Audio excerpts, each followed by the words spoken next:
Well, today has been a long time coming, not just in the building of this manifold, which you can check out in the previous video, but I've been fixing this shitty manifold on the ute. Keeps cracking. I'm going to pull it off, check that my new one fits, hopefully, and I'll show you why you don't use shitty thin gauge exhaust tube to build a turbo manifold. So let's get to it. Rip all this old shit off and hope it fits.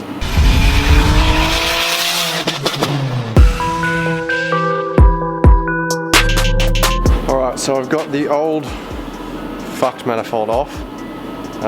Record time, I think it took about 30 minutes. So now it's time to, for those of you who haven't seen or don't want to watch a video on me fabricating this, this is the new custom manifold that I've made. It looks pretty freaking sexy. Nice new GDX 3582R with a 101 rear housing. This is an Arashi turbo unit. Really nice turbo. I did a review and unboxing video on that. It's a nice billet ball bearing. Really good gear, really good company. Yeah, this is it. You know, I'm pretty certain this side's going to fit. The concern is, of course, this side where all this kind of pipe work wraps around. You can kind of see the bulk of it, but you know, I have measured a fair bit, as much as I could, and by eyeing it, it looks like it will just fit. Wastegate screamer location might be a bit of a tricky one, but it could go several ways. Ideally, I'd like to take it out the back with the dump from the turbo, but you know, I'll take all this off, put it on there, and seriously, fingers crossed, otherwise, well, imagine I have to change that. I think I'd almost rather cut that than to change anything on that. So alright guys, here we go. Oh, it's gonna be tight.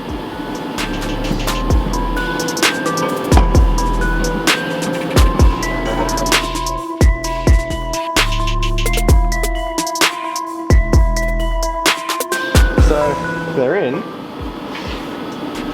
but we're just hitting on here. But I reckon it should be right. Nothing a hammer can't fix.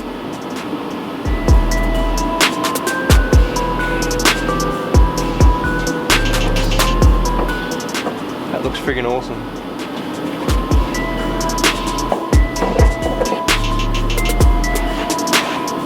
The other thing I've been worried about is this strut brace.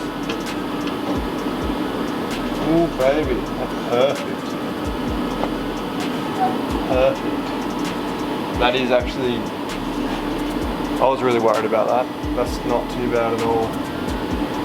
The next thing is obviously the crossover pipe. But I think we're okay. So I may as well show you guys proof of why you shouldn't use thin wall exhaust tube as a turbo manifold, because well, firstly they can get close to 1,000 degrees in most applications running them hard. So let's have a look what happened to mine, which has, you know, spurred me to do this and, you know, do it properly, because this is the only thing left from when I first turboed this that I didn't actually make myself. I bought it because of time, and also I was new to welding then, and mainly because of time. This thing is broken about 5 fucking times, and I just haven't had the time to be able to take the car off the road for a few months while I build that. So now I have, and I've built that. I'm gonna get rid of this, so let's have a look. Okay, so you can see how many times I've tried to patch up and just strengthen everything, but see that crack all the way around there.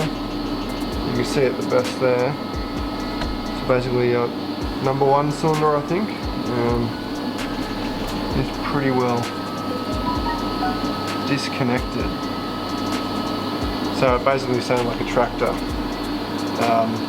It's probably not the best design either way, because this one's really short, so it's gonna have a bit more tension on this one because it doesn't have much room to, you know, expand and contract. You know, I've had to do so much stuff to get these to fucking be decent. And also this flange, well, this gasket here is cracked as well. I've never seen that before. But yeah, this is a piece of crap. Tried to make it work, and it did work while it was not leaking, but eventually it would always crack. I guess the final test is if the bonnet closes. So it was actually touching, so I had to take some of this insulation material away, which is fine. And I think I've got it. Should probably move that.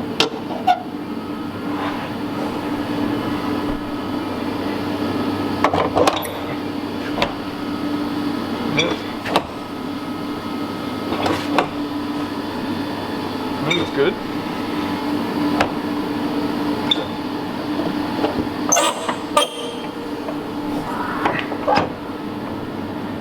Can't see any signs of touching, so I'll show you guys a little trick just to double check. Okay, so I've just got some blue masking tape with the sticky side up, so if that ends up sticking to the bonnet, we know that there is contact. So let's hope that isn't the case.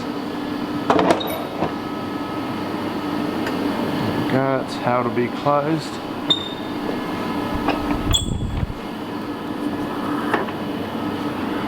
We're good.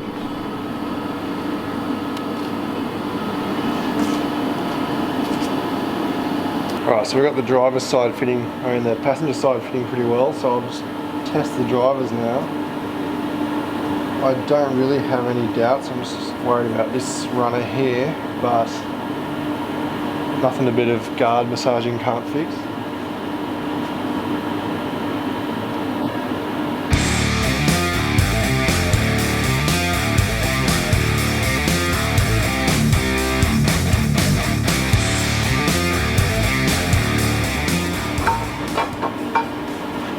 Alright, so it's a bit of a prick to get in there, but it seems like it's all good. I've got a shitty old oil pressure sender here, which is kind of stopping it from going hard into the head, but it's a piece of shit. I'll get rid of it. I've got plenty of 8-inch NPT blanking bunks, so I'll put one of them in for now until I get a proper one that doesn't fuck up, which I've probably mentioned, I don't know, 3 or 4 times in other videos. So I think we're pretty well on the money, as long as it doesn't need to go in and out a lot of times. But the good thing is that one fits. That's where all the magic's happening. So. Well, today has gone extremely slowly. Although I was in between helping my mate Max change the radiator in his Hilux. But I've got both the manifolds now fitting, so the one that I thought was going to be easy, which is the driver's side, was more of a prick than this complex one on the passenger side. So that one's all good now. I had a really weird issue. I'll kind of show you on this engine. So these are the factory head bolts. On that engine I've got head studs. So there's a stud with a nut on top, and that nut is substantially taller. Now my other manifolds, all the flanges, are slightly different, so they fit on both that and this no dramas.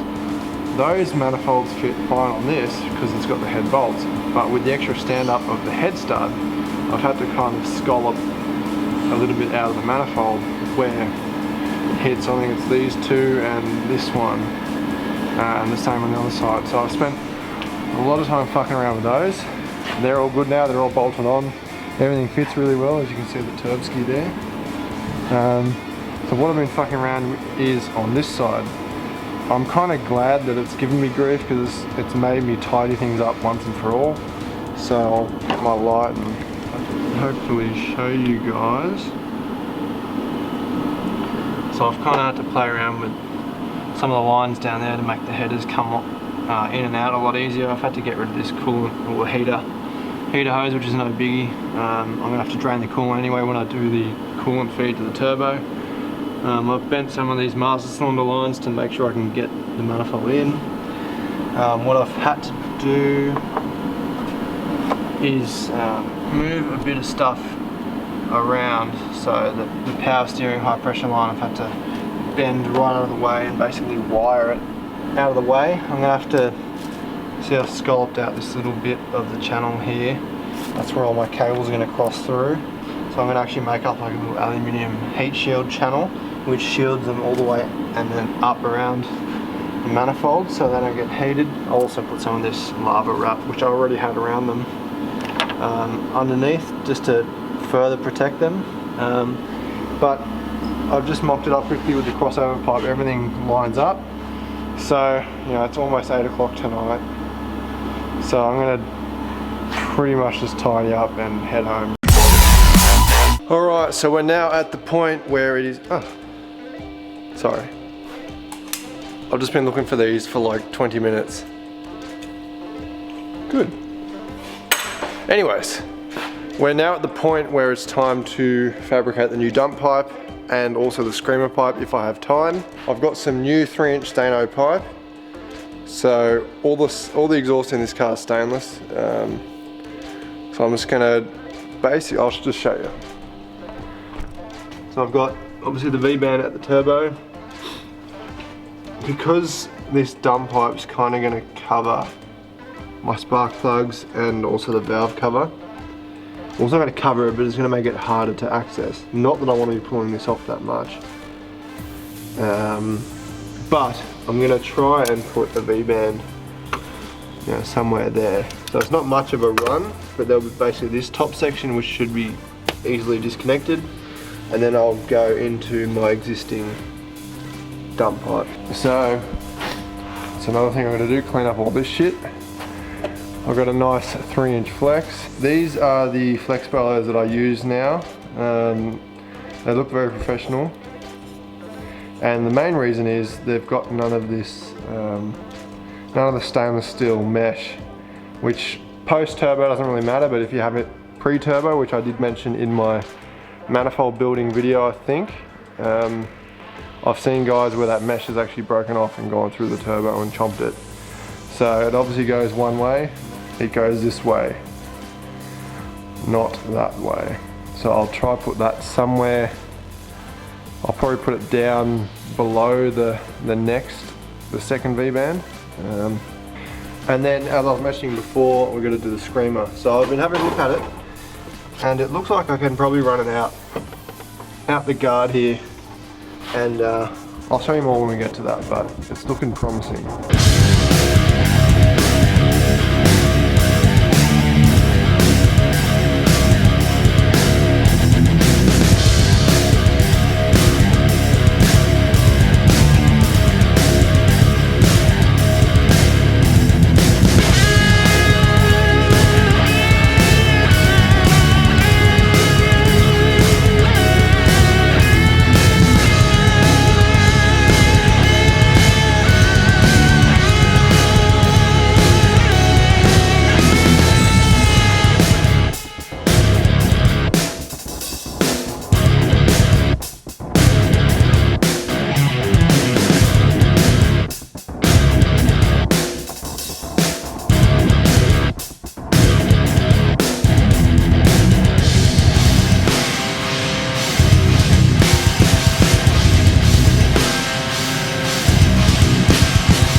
So the dump is done, so before I put it back in the car I thought I might as well show you guys.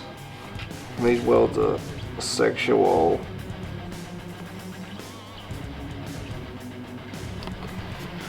So flex bellow, and then we've got the V-band, so basically that will disconnect just below, say, the valve cover line, and this will come down. And I've just got to redo a little bit of pipe down here. But yeah, other than that, we're all good to go. If you can see here in the opening of the V-band, I've just done a little bit of a grinder cut, some alignment slots, so that it can all go back together. I'll probably end up doing something similar here. But yeah, we're getting closer.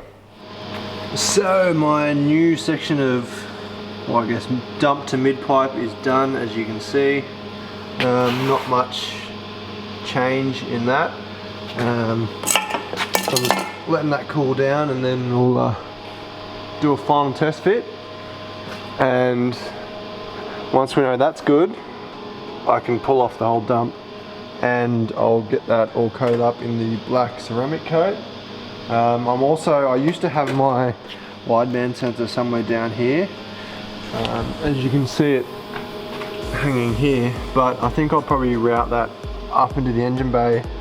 A, because it's a bit tight there now because I've kind of changed the route, and B, because if you have to change this sensor or put a different one in, or whatever Ben wants to do whilst tuning, it's a lot easier to do on the dump pipe in the engine bay. So I'll probably put it up there. So here we are at the top side. This is the complete dump. You can't really see much really, but as you can see, slight 45 into the flex bellow, and we've got the other V-band down there for the quick disconnect in the bay, so I can actually get to the wastegate and the spark plugs and all that shit. Oxygen sensor bung I'll probably weld on here, so I'll do that after I finish shooting this. So what happens next? Well, the fun stuff. So that's pretty much done. I'm going to pull that dump off now, weld that oxygen sensor bung on there, and then I'll spray that all black, heat wrap it. That's very important, heat management in a turbo car or any high performance car, any car, but more so for high performance. And then that's all the exhaust side done. So what I'm going to do is put it up in the air, pull the passenger side wheel off, punch a hole saw through the inner guard. I'm going to run the screamer out and dump it down basically at the passenger's feet. I'm still working that out. I've got a pretty good idea in my noggin, but there's that. And then we've got to do some water feed and water out of the turbo. Also oil return. I've already got a spot for that on my sump, but I'm going to have to make a new hose. Oil feed, I've got a spot for it, but I'm making a new hose anyway with some of the stuff left over from the Subaru. And I'm also putting a little pre-filter pre-turbo just to protect the turbo. And yeah, then there's probably a little bit of intake piping from the turbo inlet, or to the turbo inlet I should say, and also I'll have to figure out something with the charge pipe, so the hot side pipe. Shouldn't be too much. I might actually end up making that whole pipe again out of some aluminium that I got left over. We'll see how we go. But basically once all the mock-up stuff is done, pull this manifold off, bead blast it, coat it thoroughly in the VHT ceramic coat, and then that can go back on for good and basically build everything back up. Alright, so now for the part that I've been, I suppose, most excited about, because it's something different to all my other cars, different to most other people. I do know that Ken Block has this kind of setup on his twin turbo Mustang, I think, but nonetheless it's the perfect thing for this, so it's screamer time. Alright, so I showed you guys before roughly what I'm going to do. It's about as much light as I can get in here, but essentially I'm going to drill through this guard here. So I'm going to lift the car up a little bit, take this wheel off, and we'll see where we can actually drill, because there's a couple of seam welds in there and a couple of other things. So we'll get to that and see how we're going to run this.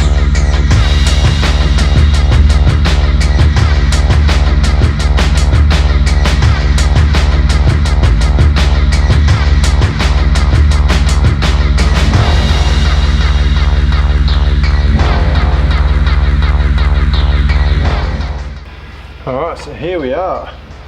These poor brakes, they haven't seen any good use in quite a while.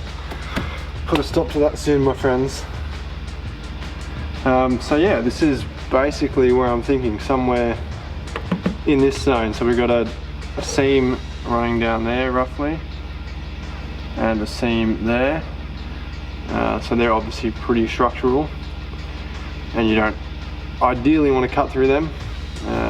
So I think for ease of everything, I'll probably just put a bit of a... So, you know, we're dealing with 40 NB, same as the runners for the rest of the pipe.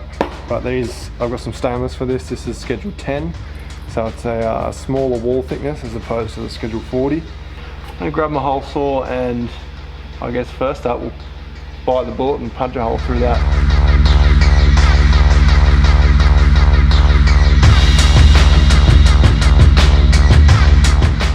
Well, there we go. I've done it. As you can see, I think we've missed everything. I originally did one that was, you can slightly see the witness mark there. It was just coming a little bit too close to the brake line and the bracket that holds the brake line there, so I figured I'll just move it down a wee bit, which is good. Yeah, it's looking like a good kind of spot. I ended up going for a 3-inch hole just to give things enough room. So as you can see, that gives about 12 and a half, so half an inch roughly around the perimeter of that pipe. So probably come out something like that. I'm loving this. This is fucking cool. Check this out. So as you can see, I've done the hole saw, and I've also done a bit of a teardrop shape, just because this pipe's kind of coming out. Oh, let me actually aim at it. Just because the pipe's coming out this way, which you'll see right now. This one. So I'll basically just dump, it'll be something like that. Sort of dump just straight down there. So I've got to take off in a sec and go get some dinner, etc. So I'll just tack that up, and then I'll finish it off tomorrow, hopefully. But that's looking really sick. Imagine how crazy that'd be, just dumping out right there.